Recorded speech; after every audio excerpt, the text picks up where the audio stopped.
A man's body has been found at the side of a road in Suffolk. Police have cordoned off an area of farmland off the B1120 near Brabling Green. The body was discovered by a woman walking this afternoon. The death is being treated as suspicious.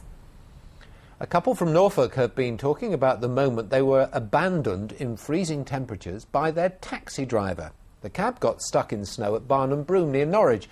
The couple got out to help push it free, but the driver then drove off, leaving them miles from home. It was on this stretch of road that the taxi got stuck. Holly and Charlie Fitzpatrick were on their way home from a Christmas party. It was dark and deserted. The couple helped push the taxi free and watched as it simply drove off, Holly's handbag on the back seat. They walked for an hour and a half in far worse conditions than this towards the nearest main road, the A47. Holly had no coat, and at the party she'd been wearing heels, so she was also barefoot. My husband kept saying, no, well, he can't be driving away. He's going to stop down the road and we'll catch up with him. Come on, quickly, walk. And then he just literally drove off and left us in the middle of nowhere. And I was terrified. We were in the middle of nowhere. There was no one around. There wasn't a house for miles, and we just didn't know what to do. I'm just a bit worried that other people are going to get in this situation, because at the time we really didn't think we were going to make it home. The cab driver belonged to First Gold Star Taxis in Norwich. He returned Holly's handbag, and the company told me the driver was in a rear-wheel drive automatic with very little grip and was worried he would get stuck again. He had to make a split-second decision and feels guilty he had to leave the couple behind. We offered to get a front-wheel drive car to them within 40 minutes, but the couple declined. We obviously want to get everybody's account of what happened, because this is highly unusual. We will then be looking at the matter in detail. One of the possible steps we can take is to call both the operating firm and the taxi driver in to review their licence, and that would be in front of a licensing committee. That's something we are actively considering at the moment. Meanwhile, the Fitzpatricks say if there's a next time, they won't get out to help. Joel Mapp, BBC Look East, Norwich. New research shows that a third of children have a weight problem by the time they finish primary school. It also points to a dramatic fall in fitness. In Suffolk, experts are working hard to reverse the trend, and today they organised an activity day. It may be cold outside, but inside Witton Sports Centre in Ipswich, it's time to get warmed up. Once you've done that, I'm going to come round and we're going to help you get up, OK? So stay where you are.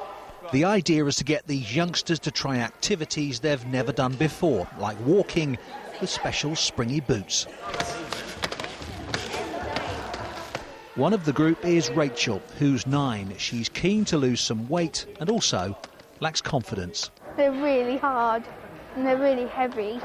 Because I think you were hanging onto the wall a bit, weren't you? Yeah. You did really well, though. Thanks. She was one of the first people to join the scheme, and it's not just Rachel's habits which are changing. If everybody in the family is joining in with her, it works better. She's got 2 brothers, so we try and get their eating habits to the same.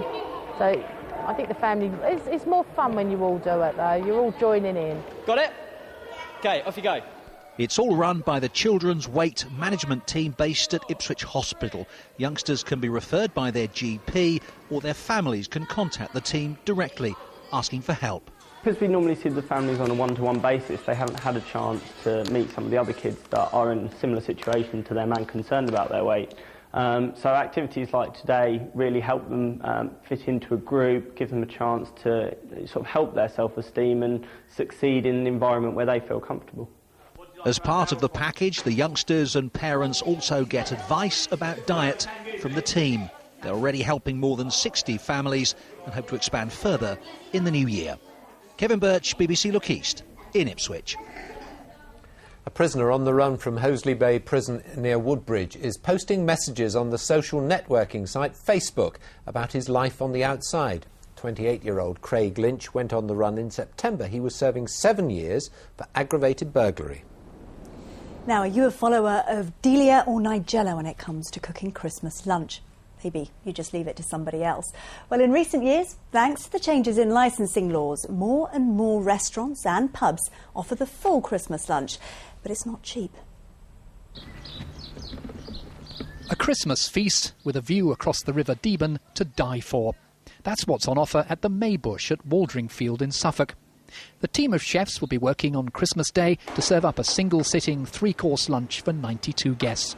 Smoked salmon timbale stuffed with cream cheese and dill among the starters. As are the main courses, roast turkey and all the trimmings, the overwhelming favourite.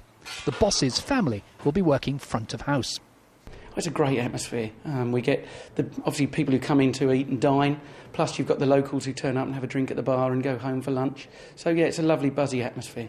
So you won't mind working that day? Absolutely not, no, thoroughly enjoy it. So here we have it, a sample of the Christmas Day menu at the Maybush.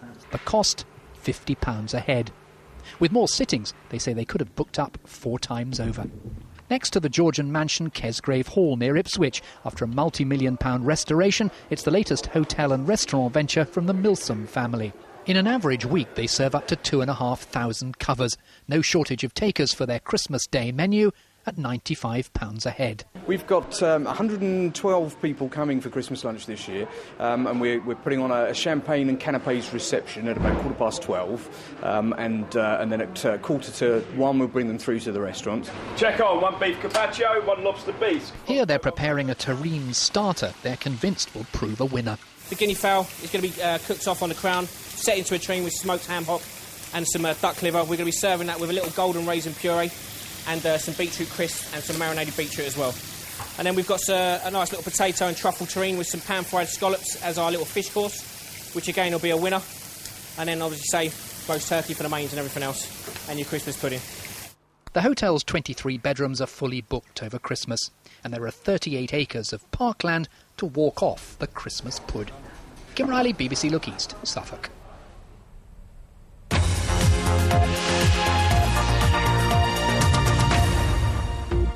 You're watching Look East from the BBC. Well, you've seen the pictures. The snow is falling, the cars are struggling. In Bedfordshire last night, it got so bad, people couldn't finish their journey, so they got out and walked, leaving their cars behind. So what can drivers do to keep going in the snow? Ian Barmer has been talking to an expert.